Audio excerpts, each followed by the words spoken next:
Let me see. Okay. Yep. And, Live. Sorry for the little mess. Okay, so it's showtime over there. Let me hit the live button over there, and we will come back to this. Hang on, not yet.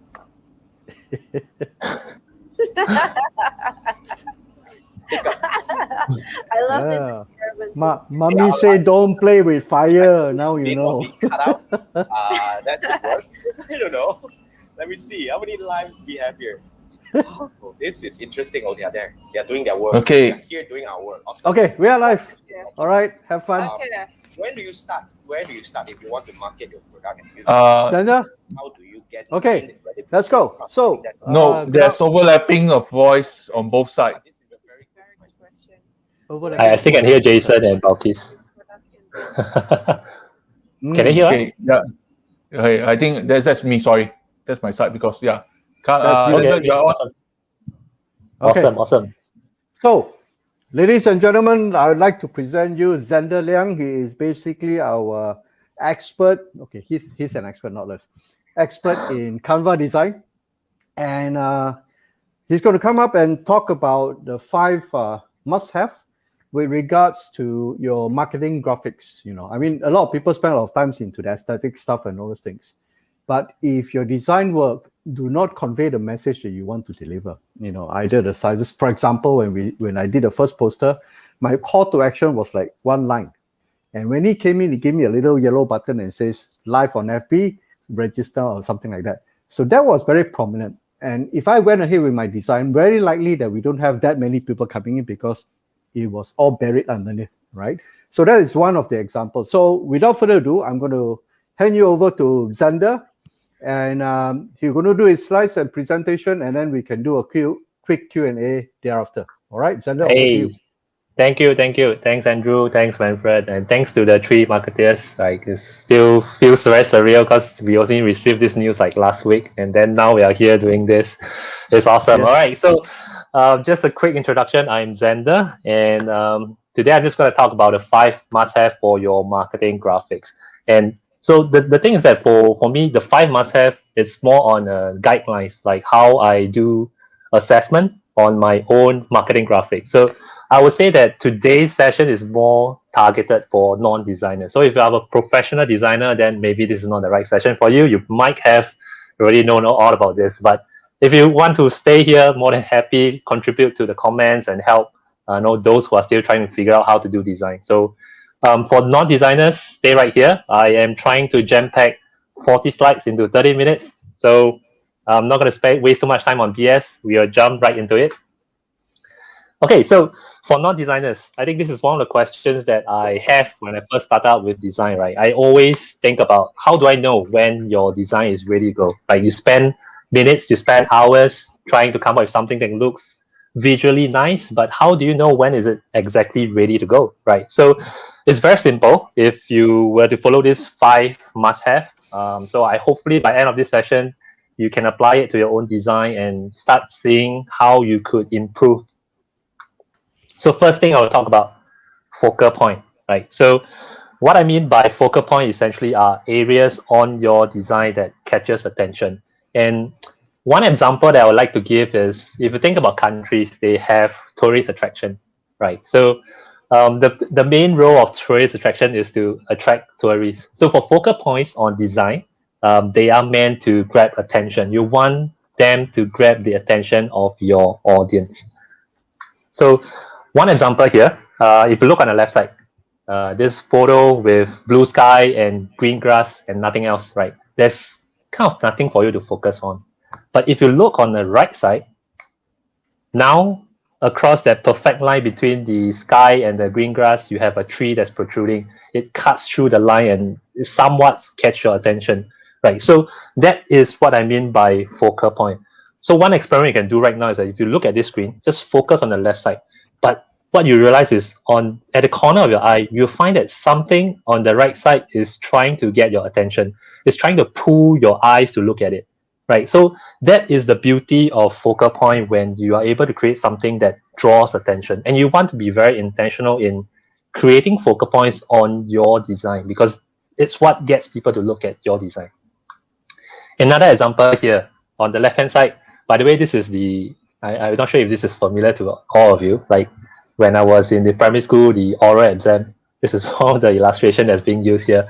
So it's a black and white illustration. A lot of things going on. You don't really know what to focus on. But again, another example is once you put a color to a black and white illustration, suddenly that spot, that object with the color becomes the one that pulls your eyes and attention to. One more example. So the first two, we talk about photos, we talk about illustrations, and this time I want to show it in an example with just words, right? So the left-hand side, if you look at it again, it's just a chunk of text with nothing really standing out to grab attention. By the default behavior, we are kind of conditioned in our culture to read from the left to the right and then from top to down. So this is what's going to happen when there's no focal point, right? You just read like it's normal text paragraph. But on the right side, if you were to intentionally create something, like give it space in the middle, throw in some colors, just put one word instead of a lot of words, suddenly a focal point is being created. Yeah. So this, I hope that these examples can give you a good idea of what I mean by focal point and how you should be intentionally creating it. So focal point can be created with the use of contrast. And what I mean by contrast, it's in simpler terms, when you place a group of objects together, right? If anything, it's this drastically different in terms of size, color, shape, layout, even the type, they will stand out and they will look very different in a sense. So, I mean, one thing that I like is the Marvel Ant-Man poster. Not sure how many people have seen it. The first time I was walking on a shopping mall and I saw this, it caught my attention because it's just everything is white, and then the word Ant-Man and all this stuff just grabs attention. Before then, you start seeing the center. Hey, there's actually two small little dots over there. What are those stuff? It caught my attention almost very immediately. So what I want to bring across is that in your assessment of your own design, when you look at it, you want to be intentional, right? This focal point has to be intentional. And the usual spots that you want to be intentional is the headlines. It could be the photo of the product that you have, the photo of a person, or if you have a call to action, you want them to grab the attention. You want them to be a strong focal point that, you know, move people's eye onto that spot. So these are real examples of posters. This one is by Samsung. If you are watching the replay, I actually want you to pause this video right now and then ask yourself this question: what caught your attention? Right. So I'm going to share mine, but if you have a different thoughts, or if it's different from my, comment down below. I actually would like to hear what do you think about this. So the first thing that catch my attention is the red color, right? The red color buttocks of the camel. That's the first thing that catch my eye. And then the second focal point I would say on this poster would be the polar bear, following which with the in seconds, the two words in seconds, it caught my attention. And another focal point would be the aircon. So these are the things that catch my attention. I'm not sure about yours. If you have something different, comment down below. It gives me The an next- impression of a very noisy ad. Noisy ad. Yeah, it's like I don't know which one to read. You know, I don't like aircon. Awesome. I look at a polar bear. I don't look at a camel. Like, yeah. Well, at least So I'll there's a probably skip. contrast. There's a contrast that caught my Yeah. attention. Yeah. Okay. So the thing is that we want to talk about focal point right now, right? What catch your attention first? So we just focus on that. Whether it's like a noisy or whatever, that's something that we add on later on. So right now Okay. it's just talking about focal point, because Right. I just want to zoom in very to talk about how people can critique about our own work to see what draws the attention before everything else. Okay. Right. So the second thing, right? This is another poster. Again, if you're watching a replay, just pause this and ask yourself what catch your attention. For me, it's the word "me" lah, right? The "me" kind of like catches your attention, and then the second focal point is actually the scissors. The scissors that is just on the top left corner, and then the grids around it. Following which you have like how to build a lasting relationship. So at this point, if it still catches your curiosity, you will follow through. You will still continue to read down all the way to the bottom. So that is the importance of being intentional, of creating focal points in your design. And it leads to my next point, which is the eye flow, right? So eye flow, in a way, it's how the audience eyes move through your design. And to be exact, it moves from the strongest focal point to the next one. So in this case, we fall back to the previous two examples again, right? Since we have talked about focal point in these two posters. So this is how I looked at it. The one on the left, the red color buttocks kind of catch the attention. And then the next stronger one will pull you towards it. So from the butt to the face of the polar bear, and then what's the next one that catch you? The in seconds, you kind of move up, and then to the aircon. So that is somewhat like a flow that goes through your design, right? And then on the right side, the me catches your attention first, then it goes up to the scissors with the grid, and then at that time you might be wondering why is this design about? Why is there a cutout for the alphabet M? Right, then you kind of move down to find out more how to design a lasting relationship. So if you are the target audience, then perhaps you might actually follow through and just go down all the way to the bottom of the poster. Okay, so this one, again, I think Andrew mentioned it just now, but I thought that this is a good example as a reference for people to kind of understand about eye flow, right? So what we could do is actually use eye flow to evaluate the effectiveness of design and try to identify the areas for improvement. So this is the first version of the Three Marketeers and Friends poster. I believe most of you probably should have seen the final version, right? So what I would do is, for example, if you're working on your design and by the end of it, you want to ask yourself three simple questions, right? Where my eyes are drawn to, that's the first one you want to ask. Where does it flow next? And finally, if you have a key message, so the key message can be the headlines, the key message can be the call to action. You want to kind of ask yourself, does the eye flow to that part, right? So what happens is when I initially look at this graphic, is the kind of process that goes through my mind where first I ask where my eyes are drawn to. And to be honest, I think at the initial part, is only two spots that's catching the most attention, which is the profile picture and the image of the three marketeers, Jason, Manfred, and Andrew. So these are the two main focal point that catches the attention. But in my case, because the profile image is a circle, it's very different from everything else. So it's the part where it starts the eye flow. So that is my opinion. I actually focus a lot more on the circle shape, the photo there, before I move up to Three Marketeers, and then it kind of flows downwards. But the challenge here is that if you ask yourself, does it flow to the key message? Yes, it still kind of does flow downwards, but because the main body and everything else is kind of white color, there isn't something else that's pulling attraction or trying to pull attention anymore. So it's just the yellow color that's pulling, the focus up, and then it kind of flows down, but nothing really pulls it downwards. So this is my assessment when I first look at it. So I would say that at the time when I see it, the key message is, of course, free to attend, right? You want people to think about taking the action. You want people to know that they can take action. It's free to attend, and this is the URL.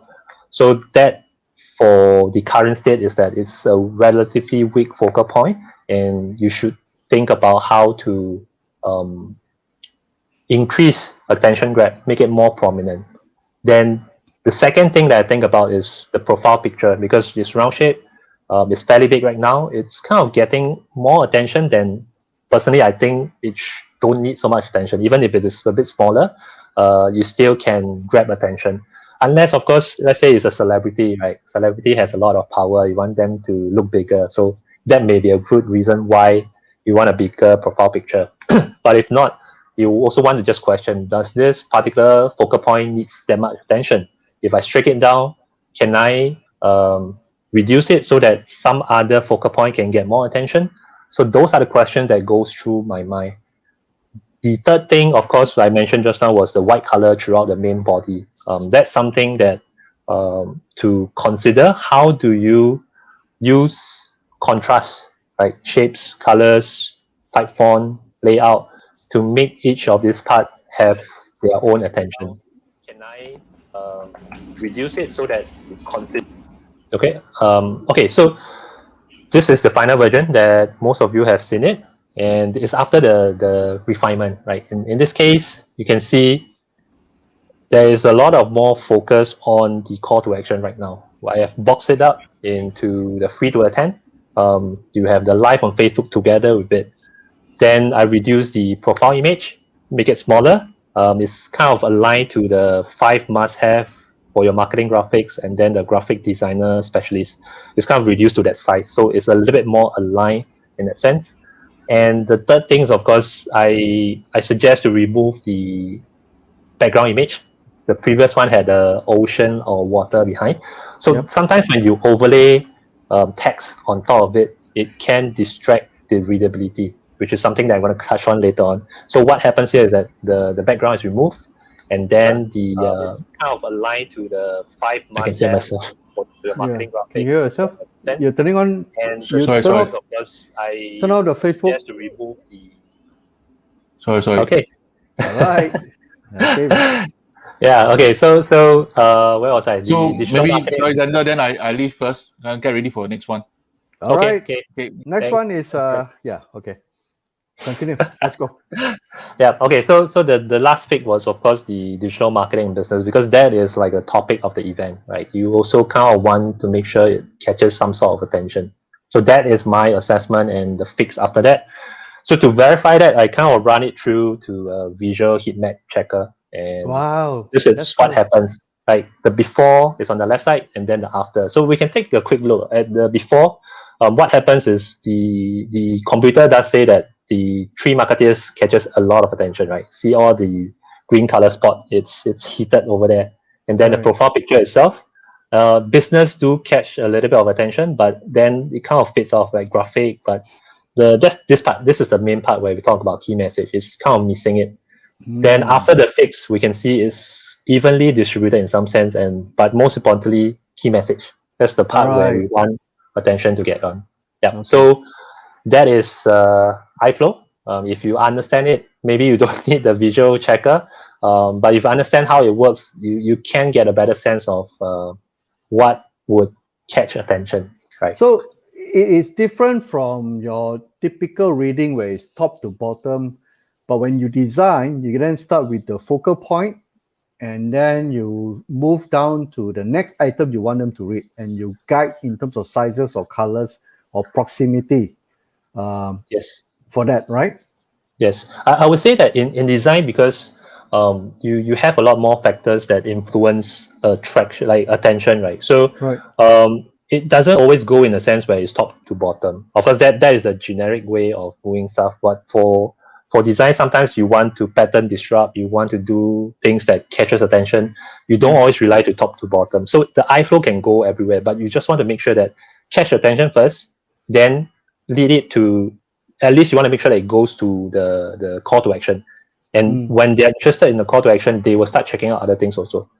So I see. factors that comes in, which I'll touch on later on, like your headlines, your how do you drive curiosity and stuff like that. Those are factors where they keep people on your marketing graphics. So they'll consume the data, and then they will internalize whether it is something that they're interested in. Good. Great. Yeah. So next point, readability. And readability is basically how easy it is to read your text in your design. So this is very, very straightforward. But I would say that there's still a lot of common mistakes in terms of the designing part. First one, of course, font size. That one's straightforward. I won't touch too much about it. But the whole thing is for font size, right? You just want to make sure that the actual size of whatever that you produce, if let's say it's for Facebook, you want to make sure the smallest font size is still visible, right? That is the bottom line. As long as it's visible, I think you're okay to go. The other trait I want to talk about is color contrast, text alignment, and then spacing. So for color contrast, well, if you are using, let's say, colors in the background, like for example, you use a bright color in the background, just make sure that you don't use a light color word on top of it, right? It's like common knowledge, right? Sometimes when you're designing, it still happens. So this is something to take note. You just want to make sure that you want to use dark color on a light background. And if you are on a dark background, make sure the words are brighter color. And then there's another example where, say, sometimes in terms of marketing graphics, you overlay the words on photos, right? In this case, this is a white color font over a sky background, like blue color and white color. So you can see that some parts of this, like the C and O, is a little bit blending into the cloud. And one way to go about this is, of course, there's two ways you can do it. First, you can darken the background image, right? Just tone down the brightness so that it looks a bit darker. The second way is you can create another layer between the words and the background. So like have a black color overlay and then reduce the opacity to maybe 20% or 30%, depending on how you want it to look. So in that case, you create the contrast so that your words can be easily deciphered. Right now, without frowning or squinting my eyes, I can make it out. This is a C and this is an O compared to this. So these are the small little mistakes that will cost you the impressions. They will cost you the readability. People who find it hard to read, sometimes will just give up and they will leave. How about adding shadows to the text? Adding shadows to the text is fine as well, but don't overdo it.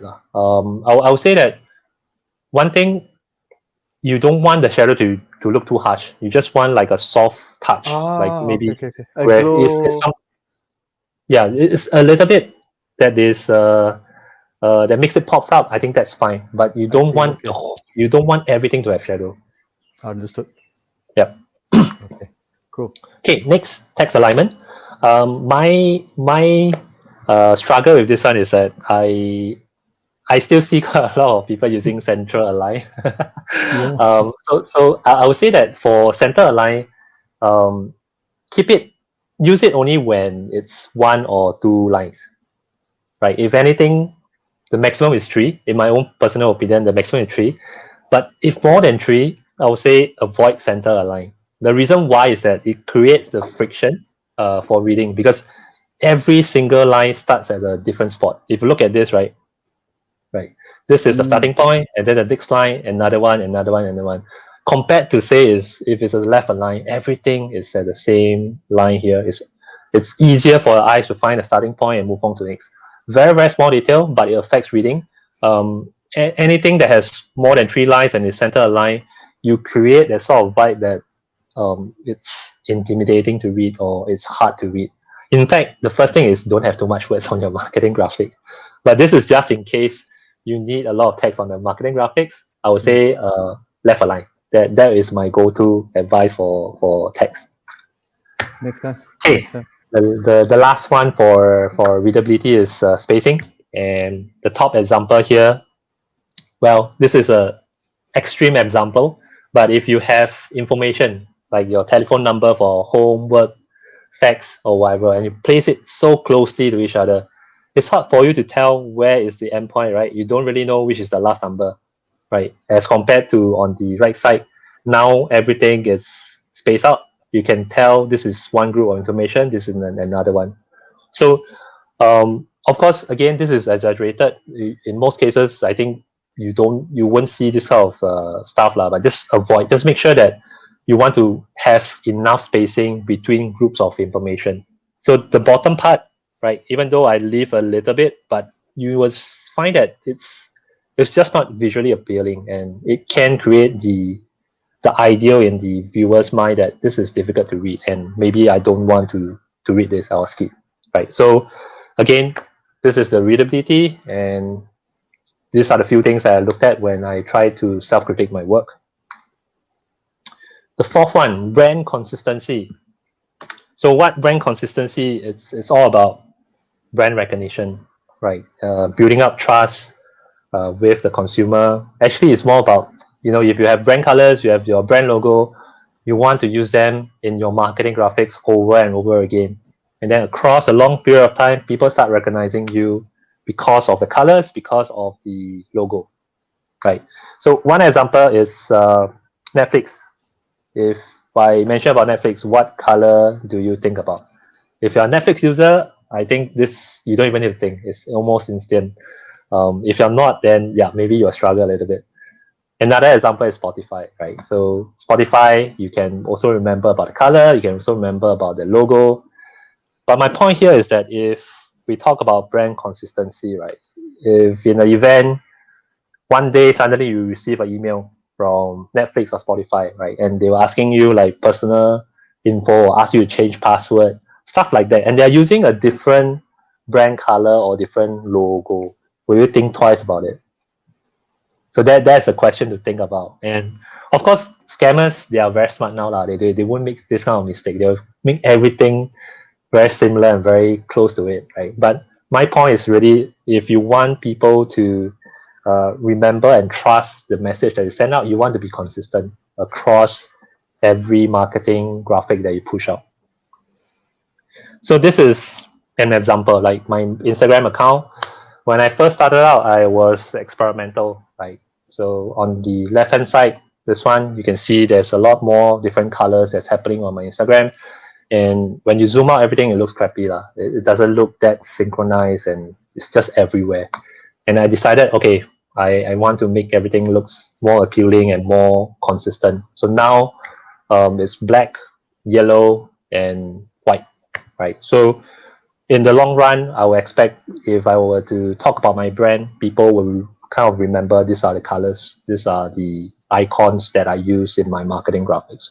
So the same thing for your case. If you know what are your brand colors, you want to stick to it and kind of intentionally create your marketing graphics using that same color combination.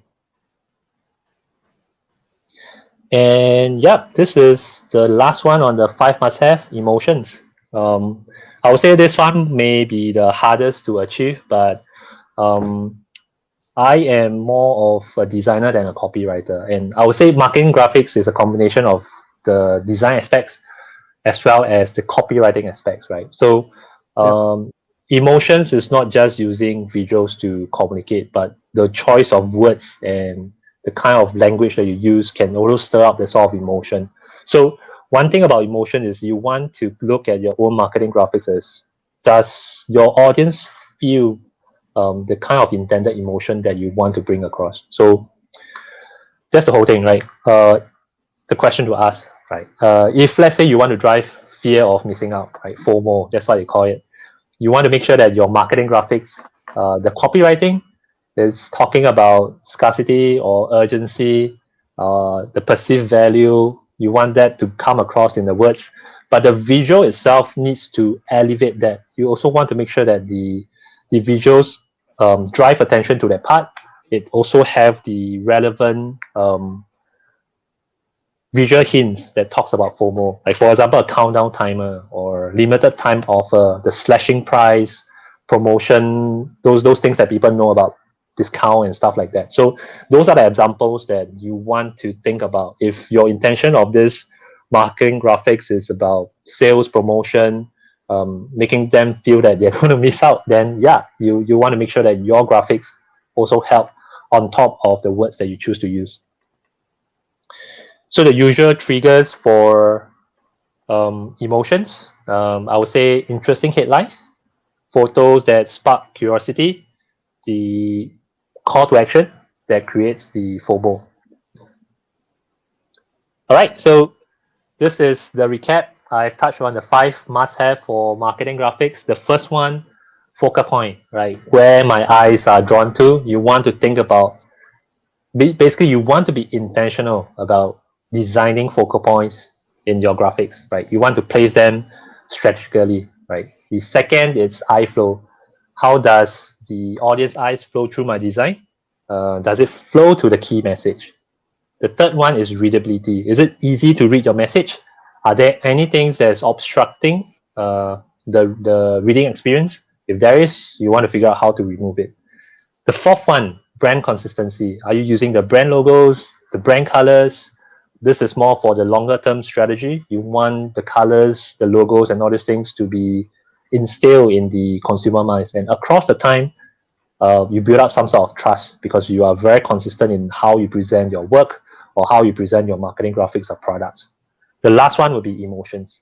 the intended emotions? Is it being translated across? Yep. So that's the 5 must-have for the marketing graphics. And I think to wrap this up, I will end with a quote. A design without strategy is art. So be intentional especially when you look at marketing graphics. When you try to do your own design to promote your products, you have to be intentional. You have to think about how to draw attention and how to lead them to where you want them to do stuff. Right. So that's all for my sharing today. And if you want to connect with me, please reach out to me on Instagram. I share a little bit more about design and Canva. So, yep, that's all for today. Awesome. Xander, awesome. So, any questions for Xander? I think the one, I have a question with regards to the focal point. Does it have to be the CTA or something that you want to so-called what do you call that? Want them to see focus first. Is that it? Do you have to be a CTA? I don't think it's necessary to be CTA as long as you catch their attention first. Like for example, the Samsung that ad, right? The mix between the camel and the polar bear, that is a strong focal point because it's out of the norm. It disrupts the pattern. It's not something that you see normally. So they gain their attention first, and then whether or not it's relevant to the viewer, then they will scroll through. They will just scan through everything else. So my take is, at least for marketing graphics, the first key thing is actually hook in the curiosity or the interest. It could be the headlines, not even the call to action. It could be, like for copywriting in email is the headlines, right? So I think that also applies in whatever marketing graphics. The headline can say a lot more with less words. That's the most powerful stuff. If you can use it with visuals, then that's even greater. But I would say it's not easy to always achieve that. So it's a combination. Sometimes with words, sometimes with visuals. I see. Do you see a difference? I come from a newspaper ad background. Do you see a difference between print ads and what you see on social now? Does the principle applies for print ads and also social? To be honest, I think it should be the same because of how us as humans, how we are being conditioned. The way that things attract our eyes, like focal point, the example about the tree that cuts through the perfect line between the sky and the grass, that is something that you can't resist because your eye naturally gets attracted to what draws your attention, right? So you could be walking on the streets and then a print ad on maybe a billboard or something, it could catch your attention as well. But whether or not it retains your attention, it depends on all the other elements. I see. Okay, because that is my perspective on that. One of the ad that still stuck inside me was okay. I'm showing my age. It was a Volkswagen Beetle ad. So you had a picture of a Beetle right on the right hand corner. So it was a full page ad. So those days you have tabloid, not tabloid, the full page ad, and you have the picture of the car, a small little car at the right hand corner, and everything was white. And then the so-called the headline was at the bottom left. That's correct. Really? Yeah. I think if you do a search on Google for Volkswagen ad, you probably see that. That is one of the legendary ad because it stops everybody because there's one little dot and then the copy of the ad. It was very, very straightforward stuff. And awesome. That was my introduction to the use of space. Generally people who don't appreciate it say, "Wow, spend so much money a right-hand page, so those are premium. Spend so very much expensive, money. right? Oh, you use all the space, all empty, never fill up one." So that's one thing. I think you're right in terms of the only thing with social media ads, I think you can add colors. But I think if you do a black and white one, it could be a nice so-called disruption to the flow as well. But I think social media, you just want to stop the scrolling. Yes, I think that's the number one thing, stopping the scroll first. Correct. But print ads, then you don't buy a magazine and just scroll like that. You see, so there's still this space or so-called the timing that allows you to so you can put a bit more context or text into it. But I think social media, because of the ease of scrolling, the number of text should be limited. Yeah. I think now because you mentioned about space just now, in fact, the lesser stuff that's on the image, the Yep. more stronger the focal point is. Like the tree is a perfect example. It has nothing, just the tree. Right? Correct. So of course, it doesn't work in the sense where someone look at it and question, what is this whole thing about? You still need to give some context. Yep. Yeah, but less is more like in the sense where less can actually create more attraction in that sense. All right. So looks like we don't have any questions. We want to let our audience to bounce to the next one. We're talking. Next one is Erica. I think she should be up now. She's with Manfred. So please refresh your page so that you can see the next stream coming up. Xander, thank you so much. If you want to follow Xander, go to his Instagram at dm.xander. He puts up a fair bit of content which is related to design, a lot of free stuff, a lot of good stuff. Please follow him and pick up a thing or two about design. I'm definitely going to do that. So Xander, thank you so much for your time. And, Thank you, everyone. Yes. So that's it for Xander's session. We're going to bounce and we're going to go and join Manfred and Erica. All right. Awesome. Cheers. Thank you. Okay. Bye. Bye.